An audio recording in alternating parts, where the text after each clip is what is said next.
อวตารนิยามพลังใหม่ยกระดับความหรูหราและสำหรับมื้อนี้รายการอวตารพาเที่ยวของพวกเฮาเนาะเฮามีนัดกับคนสำคัญเนาะผู้ใดที่ว่าเป็นสายอ่านหนังสือเนาะแน่นอนว่ารู้จักเพิ่นอยู่แล้วเราจะพาทุกคนไปทำความรู้จักกับเพิ่นเนาะเพิ่นเป็นเจ้าของสำนักพิมพ์เนาะเป็นคนที่ว่าสร้างคุณค่าให้กับสังคมลาวเฮาเนาะสำหรับผู้ใดที่มักอ่านหนังสือรู้จักเพิ่นแน่นอนนั่นก็คือสำนักพิมพ์ดีบุ๊กนั่นเองเดี๋ยวเฮาไปรู้จักกับผู้อำนวยการหรือว่าผู้บริหารสำนักพิมพ์ดีบุ๊กนำกัน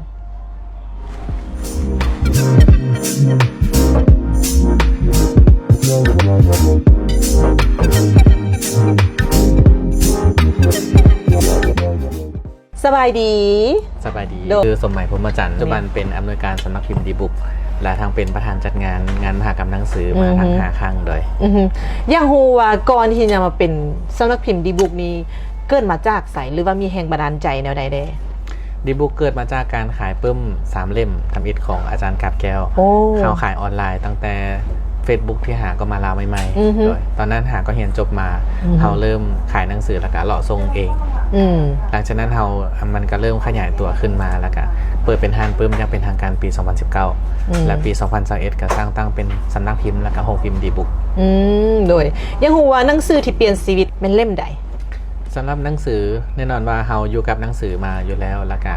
อีกเล่มหนึ่งที่เป็นแรงบันดาลใจที่สุดแม่นหนังสือรวมคำคมของอาจารย์ศรีเสวยที่ชื่อว่าเคล็ดลับสู่ความสำเร็จ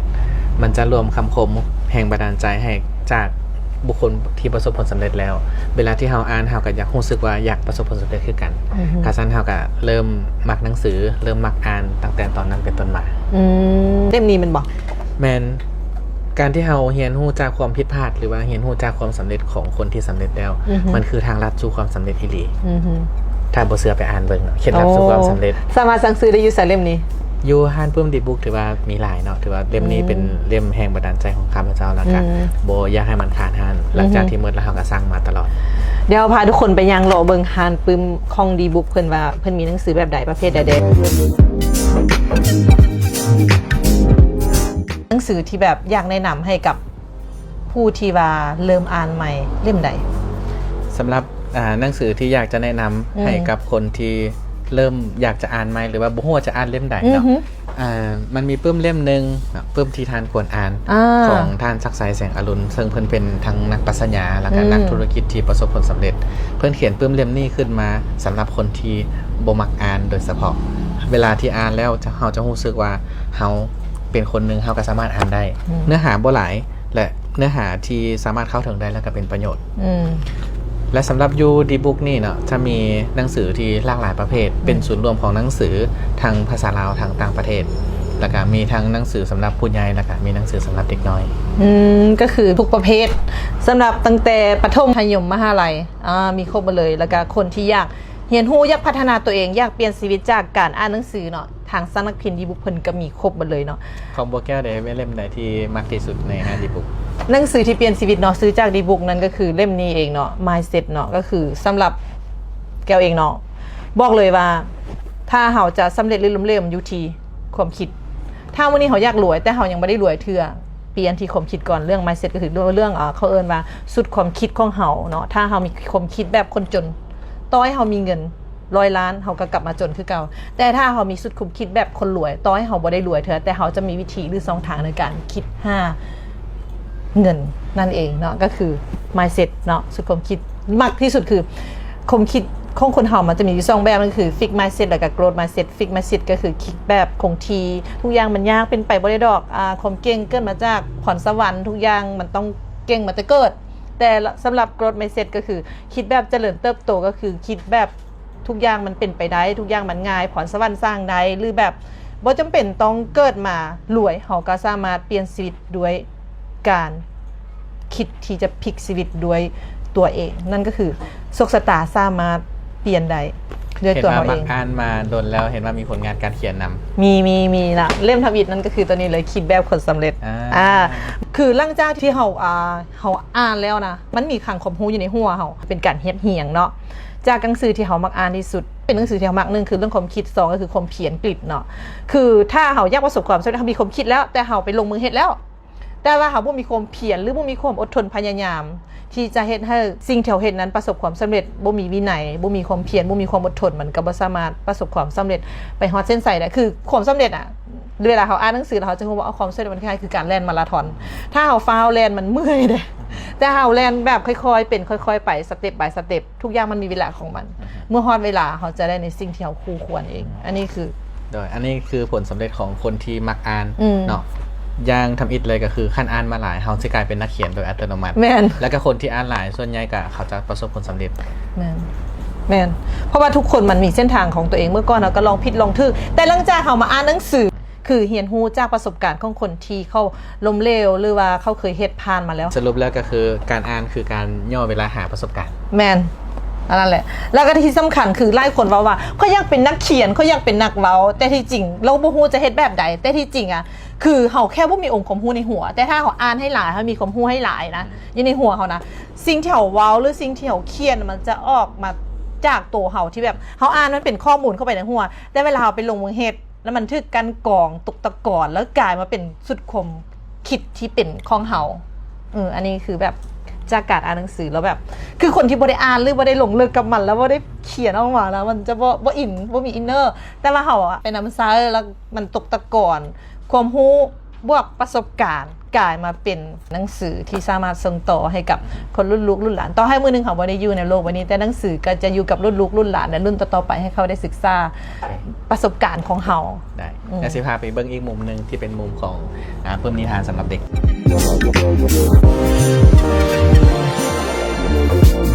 ได้ยินว่าเมื่อกี้ว่ามีหนังสือสำหรับเด็กน้อยนำแดอยากให้แนะนำว่าหนังสือสำหรับเด็กน้อยอนุบาลประถมมีตัวได้แดเนาะสำหรับยูในนี่เนี่ยจะมีปื้มนิทานสำหรับเด็กจะมียูทุกสำนักพิมพ์เลยที่เฮาสังหวมมาหมายความว่าถ้าท่านมาดีบุ๊กท่านจะได้พบกับปื้มทุกๆสำนักพิมพ์รวมอยู่นี่แล้วจะมีทางตั้งแต่อายุน้อยอนุบาลประถมจะมีครบเนาะและสิ่งปื้มหนึ่งที่เป็นของข้าพเจ้าเองเนาะชื่อว่าเป็นคาน้ำนมเป็นปื้มที่ข้าพเจ้าเขียนให้กับลูกสาวโดยเพราะว่าเราจะได้เห็นภาพของครอบครัวของเราอยู่เป็นตัวละครอยู่ในปื้มที่มีครอบครัวทั้งพ่อแม่อ้ายน้องที่อยู่ร่วมกันว่าแต่ละคนก็มีหน้าที่เนื่องในก็จะว่าถึงพ่อไปเฮ็ดเวียกเด้อลูกบางทีอาจจะบ่ได้อยู่กับพ่อกับแม่หลายแต่นั่นก็เป็นสิ่งที่พ่อแม่กำลังซัพพอร์ตลูกๆอยู่ก็เลยใช้ชื่อว่าเป็นค่าน้ำนมเป็นหนังสือที่มีเนื้อหาหรือความหมายที่ดีเพราะว่าบางครั้งลูกก็อาจจะไม่เข้าใจว่าเป็นอย่างพ่อแม่จึงบ่ได้อยู่กับลูกที่อยากให้เข้าหูว่าพ่อแม่มีหน้าที่คือหาเงินเลี้ยงลูกนะลูกมีหน้าที่เรียนหนังสือนะทุกคนมีหน้าที่ของตัวเองเนาะสำหรับผู้ใดที่ว่ากำลังตามหาหนังสือดีๆอ่านเนาะแนะนำมาที่สำนักพิมพ์ดีบุ๊กของเพิ่นเนาะว่าง่ายๆคือย่างเข้ามาที่ดีบุ๊กคือ one stop service เนาะเข้ามามีตั้งแต่หนังสือที่แบบอนุบาลประถมเนาะหนังสือที่แบบผู้ใหญ่หรือว่าเด็กน้อยมีครบเลยอย่างฮูว่าจากการที่เฮาเป็นคนมักอ่านนะแล้วเฮามีผลงานอย่างใดที่ว่าได้ผลผลิตจากการอ่านของเฮาจากการที่เฮาได้อ่านตั้งแต่สมัยที่เรียนอยู่เนาะแล้วก็เฮ็ดให้เฮาสามารถพัฒนาธุรกิจของเฮาจนมาฮอดในปี2025นี้ที่เป็นผลงานประจักษ์ออกมาเป็นเล่มก็สิมีเป็นหนังสือเป็นของตัวเองทั้งหมดอยู่3เล่มเล่มที่1แม่นจนกว่าฟ้าจะสดใสเป็นหนังสือที่ฮิปโฮมเรื่องราวแห่งบันดาลใจจากที่เราเริ่มตั้งแต่ต่อสู้หรือว่าการเรียนการศึกษาหรือว่าทางผ่านภาวะอุปสรรคอย่างต่างๆเขาจะบันทึกลงไว้ในนี้อันนี้พิเศษก็คือเขียนไว้ให้ภรรยาเพราะว่าเขาจะได้มีความทรงจำดีๆร่วมกันและก็เวลาที่เขาได้แก้เท่าไปเขาก็จะได้มาเปิดว่าโอ้เขาได้ผ่านเรื่องราวอีกอย่างมาจะว่าบันทึกลงในเป็นปื้มหัวนี้และเป็นแบบหนังสืออัตชีวประวัติเนาะประมาณนั้นโอเคเป็นแรงบันดาลใจให้กับคนที่ได้อ่านเริ่มสร้างเนื้อสร้างตัวสามารถมาอ่านหนังสือเล่มนี้ก่อนจะมาเป็นสำนักพิมพ์ดีบุ๊กมาจากเล่มนี้ก็คือมีเรื่องราวมีสตอรี่คือบันทึกไว้อยู่ในที่ทั้งหมดโอเคเล่มต่อไปเลยเล่มที่2จะเป็นคุณสมบัติที่สำคัญของหัวหน้าที่ลูกน้องอยากเฮ็ดเวียกนำอันนี้มันเขียนให้กับตนเองเขียนเพื่อเตือนใจว่าเขาจะต้องเป็นหัวหน้าที่ทุกคนอยากมาเฮ็ดเวียกนำทุกคนทีมงานเติบใหญ่แล้วก็มีความสุขไปนํกันและที่สำคัญก็คือการที่เขาเป็นหัวหน้าคือการสร้างคนให้เป็นผู้นำแบบเดียวกันกับเขาและที่สำคัญก็คือหัวหน้าบ่แม่นบริหารคือหัวหน้าเป็นคนบริการ อำนวยความสะดวกให้กับทีมงานได้เฮ็ดเวียกเต็มที่แล้วทีมงานจะไปดูแลลูกค้าเอง ต้องไปหาอ่านนะสำหรับผู้ใดที่อยากเป็นหัวหน้าแบบใดที่ว่าลูกน้องอยากเฮ็ดเวียกนำคือสำหรับค่อยว่าคือการที่จะนำคนอื่นได้เราต้องนำตัวเองให้ได้ก่อนแต่สำหรับค่อยการเป็นผู้นำก็คือเราต้องเฮ็ดให้เห็นเป็นให้เบิ่งการสอนที่ดีคือ to be by example ตัวอย่างที่ดีมีค่าหลายกว่าคำสอนการที่ว่าเราจะบริหารคนคือมันคือการดูแลจิตใจคนถ้าเราเฮ็ดให้เขาฮักเราเขาจะอยากอยู่กับเขาแล้วเขาจะมีความสุขที่ได้อยู่กับเขาแล้วเขาจะทุ่มเทโดยที่เขาบ่ต้องได้สั่งคือเขาเฮ็ดเวียกแล้วก็อุทิศเวลาของเขาแล้วก็สมองสติปัญญาของเขาแห่งกายแห่งใจของเขาเพื่อเขาเฮ็ดเวียกด้วยความเต็มใจบ่ได้บังคับโดยและเล่มที่3เนาะเป็นผลงานเล่มต่อมาก็คือคน8ประเภทที่บ่ควรช่วยเหลือตัวนี้มันเขียนทั่วๆไปเพราะว่าเฮากับเป็นคนนึงที่มักช่วยเหลือคนอื่นแต่เฮาคิดบ่ว่าบางเทื่อการช่วยเหลือของเฮาอาจจะเป็นการทำให้เขาก็เป็นได้ถ้าหากว่าเฮาช่วยบ่ถูกวิธีแล้วก็เห็นบางคนที่แบบเป็นคนใจดีเกินไปบางเทื่อเอ็นดูเขาจนเอ็นเฮาขาดตัวนี้ก็ต้องได้ระวังเพราะว่าความสมดุลหรือว่าการเอาให้ป่าแก้เขามันจะให้เขากินปลาแต่เพียงมื้อเดียวแต่หากว่าเฮาสอนวิธีหาปลาให้เขาก็สามารถเติบใหญ่ในเส้นทางของเขาได้อีกต้องไปหาอ่านคน8ประเภทที่บ่ควรช่วยเหลือเนาะบางครั้งเฮาใจดีจนเขาเอิ้นว่าใจดีจนตัวเองลำบากแม่นบ่บางครั้งเขาก็ควรช่วยคนที่ควรช่วยได้และนอกจากนี้ก็จะมีเรื่องของการแปลหรือว่าการเทียบเคียงปึ้มอื่นๆที่ประสบผลสำเร็จผ่านมาแล้วบ่ว่าจะเป็นของเดลคาเนกี้ของโรเบิร์ตคิโยซากิหรือว่าของคารินยิบลานทีนี้มันกำลังอยู่ในขั้นตอนของการฮิปโฮมเฮียบเฮียงคืนมาเพื่อเฮ็ดเป็นภาษาลาวโดย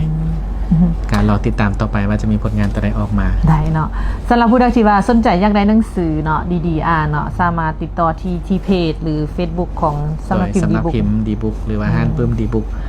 ได้ในทางเพจ Facebook หรือผู้ใดที่อยากเป็นนักเขียนก็สามารถมาปรึกษาทางสำนักพิมพ์เพิ่นได้เนาะเพิ่นยินดีให้คำปรึกษาซัพพอร์ตตั้งแต่เริ่มต้นจนเป็นหนังสือเล่มนึงเนาะสำหรับแก้วเองก็คือมีผลงานกับสำนักพิมพ์อันนี้เล่มทำอิฐเนาะที่ว่าเป็นโครงการนักเขียนเนาะเป็นโครงการที่สำนักพิมพ์นี้บุคคลสร้างขึ้นมาแล้วแก้วก็ได้ไปร่วมโครงการเพิ่นแล้วก็เขียนทั้งหมดเกือบ20คนเนาะแต่ว่าเขียนหนังสือที่แท้จริงมีประมาณ5คนเนาะแล้วก็หนังสือเดียวของตัวเองก็คืออยู่ในรุ่นที่จบนะเขียนหนังสือนำกัน5คนแล้วก็คือได้ออกเล่มเดียวก็คือ1คนเป็นคนทำอิฐคือเป็นหนังสือที่ภูมิใจเพราะอย่างมันเป็นการรวบรวมเทคนิค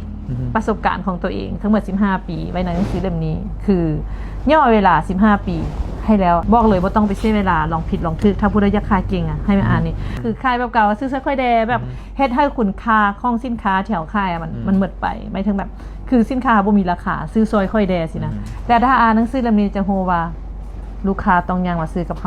าจะเป็นแม่เหล็กดึงดูดลูกค้าเทคนิคขายของแพงสำหรับมาฮอดตอนนี้เนาะรายการอวตารพาเที่ยวของเขาก็ได้สิ้นสุดลงนะฝากติดตามรายการอวตารพาเที่ยวของเขาในว่ารายการต่อไปหรือว่า EP ต่อไปเขาจะพาทุกคนไปพบกับนักธุรกิจผู้บริหารหรือว่าธุรกิจเกี่ยวกับประเภทใดหรือแค่รับเสริมของเขาเป็นไผเนาะฝากติดตามเลยเด้อบ๊ายบาย